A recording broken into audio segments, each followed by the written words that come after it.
तर दुसरीकडे शिवसेना पक्ष चिन्हाबाबत आज पुन्हा सुनावणी होणार आहे।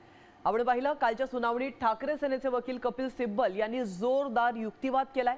2018च्या घटनेकडे आयोगाने दुर्लक्ष केलं।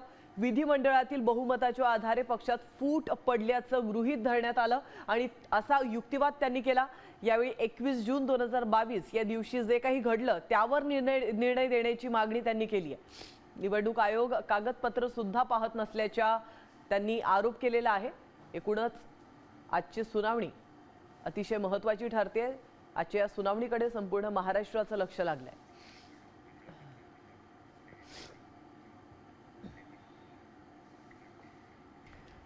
तर आपण पाहतोय सुप्रीम कोर्टात नेमकं काय घडलं। 23 जानेवारीला पत्र आलं, 25 निवडणूक झाली आणि 27व्या निवडणूक आयोगाला ते सादर करण्यात आलं। कपिल सिब्बल काय म्हणालेत आपण पाहतोय।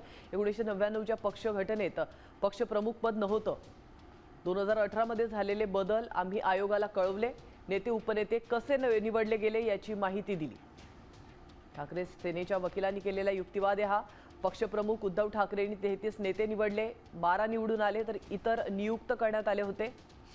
27 तारखेच्या पत्रात निवडून आलेले नेते आणि नियुक्त केलेल्यांची माहिती दिली होती, असं देखील कपिल सिब्बल यांनी म्हटलंय। तर निवडणूक आयोगाने विधिमंडळातील फूट ही पक्षातील फूट समजून निर्णय दिलाय। उद्धव ठाकरे आणि राष्ट्रीय कार्यकारिणी लोकशाही मार्गाने नियुक्त झाली आहे, असं देखील सिब्बल म्हणाले। तर एकनाथ शिंदेंना मुख्यमंत्रीपद देताना ग्राउंड रियालिटी तपासली नाहीये। केवळ आमदारांच्या संख्याबळावर एकनाथ शिंदेंना मुख्यमंत्रीपद दिलं गेलं होतं, असं देखील सिब्बल यांचं म्हणणं आहे।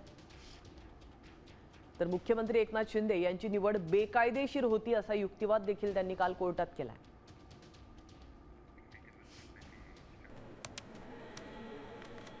मी खात्रीशीर न्यूजसाठी फक्त साम टीव्ही बघते, कारण तिथल्या बातम्या रिलेट करतात।